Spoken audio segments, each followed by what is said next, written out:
नमस्कार साथियों, आज की इस वीडियो में हम डिस्कस करेंगे रेप यानी कि बलात्कार के बारे में। तो जैसा कि आपको पता है, यह एक जघन्य अपराध है और यदि कहीं पर ऐसी कोई घटना हो जाती है, उस कंडीशन में आपको क्या करना है, चलिए बारी बारी स्टेप बाय स्टेप हम समझते हैं। सबसे पहले जिस महिला या लड़की के साथ रेप जैसी घटना हुई है, उसको सर्वप्रथम आपको पुलिस को सूचित करते हुए अस्पताल ले जाना है। अस्पताल में उसका मेडिकल करवाना है। उसके कोई भी क्लॉथ रिमूव नहीं करने हैं। उसके चाहे बाहरी कपड़े हों या आंतरिक कपड़े हों या अधोवस्त्र हों, उनको आपको हटाना नहीं है।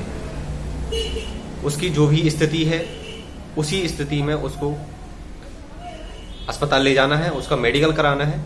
मेडिकल के बाद जो आपको एक रिपोर्ट प्राप्त होगी, उसको आपको सुरक्षित रखना है।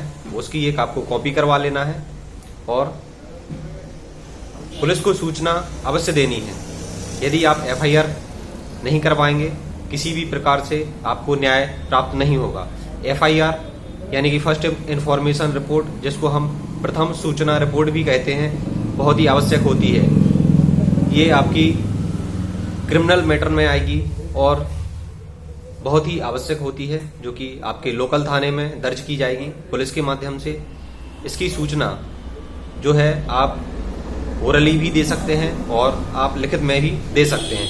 ये आपको ध्यान में रखना है। जब आप एफआईआर दर्ज कराएंगे, उसकी आपको एक कॉपी अवश्य लेनी है।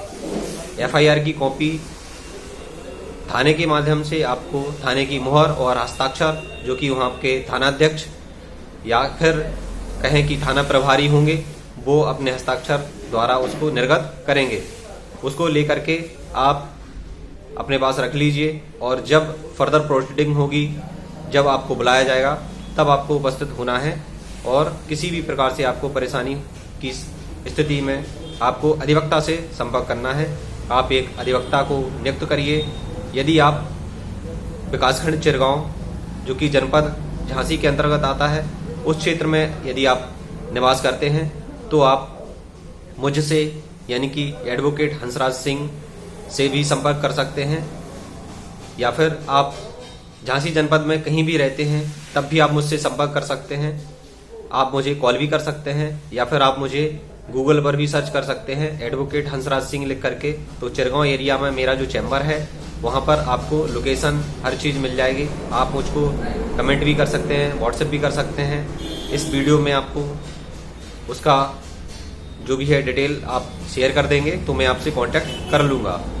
इसके बाद में किसी भी गलत व्यक्ति के संपर्क में आपको नहीं आना है, जो कि आपको गलत सलाह दे। एक अधिवक्ता ही आपको सही मार्गदर्शन कर सकता है और आपको न्याय दिला सकता है।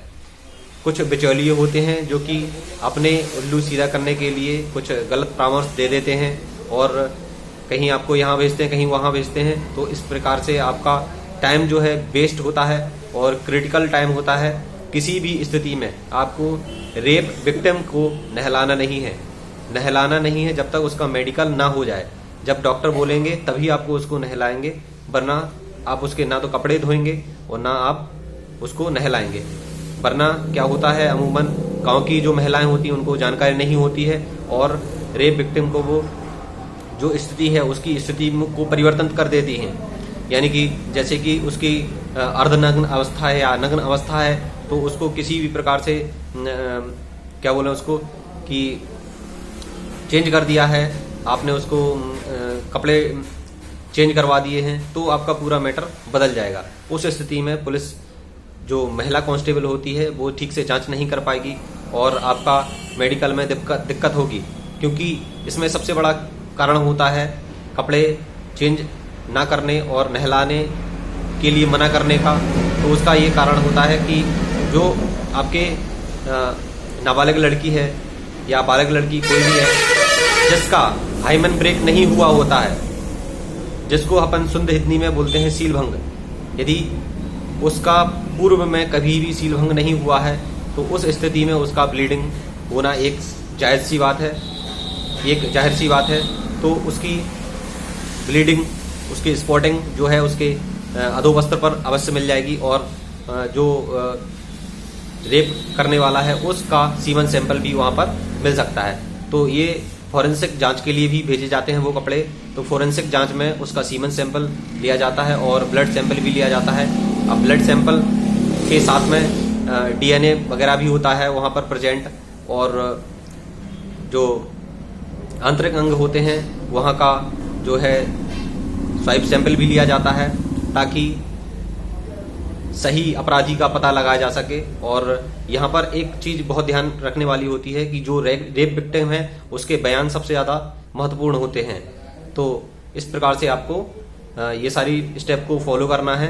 पुलिस को इन्फॉर्म अवश्य करना है, मेडिकल अवश्य कराना है, उसका पेपर वर्क जो भी है एक अधिवक्ता नियुक्त करते हुए आप पूरा आगे प्रोसीडिंग करेंगे, तब जाकर आपका जो केस है वो दर्ज होगा और आपको न्याय प्राप्त हो पाएगा। तो ये शॉर्ट वीडियो थी, आपको एक जागरूकता के रूप में मैंने आपको बताया है। किसी भी प्रकार की कोई परेशानी होती है तो डायरेक्ट आप मुझे कॉल कर सकते हैं। मेरा वर्किंग टाइम है 9 to 6। आप इस टाइम पर कभी भी मुझे कॉल कर सकते हैं। इस टाइम के अलावा आप मुझे व्हाट्सएप भी मैसेज कर सकते हैं। मैं आपको नंबर कहीं ना कहीं प्रोवाइड कर दूंगा। वीडियो में मैं अपना नंबर अभी ओपन नहीं कर रहा हूं। आप चाहें तो मेरा गूगल से भी नंबर ले सकते हैं, गूगल पर मेरा नंबर मिल जाएगा, या फिर आप नंबर चाहते हैं तो आप मुझे सिंपली कमेंट कर दीजिए इस वीडियो के कमेंट सेक्शन में, तो मैं आपको प्रोवाइड कर दूंगा नंबर। तो इस वीडियो में फिलहाल इतना ही। मिलते हैं किसी अगली लीगल वीडियो में, तब तक के लिए जय हिंद, वंदे मातरम, भारत माता की जय।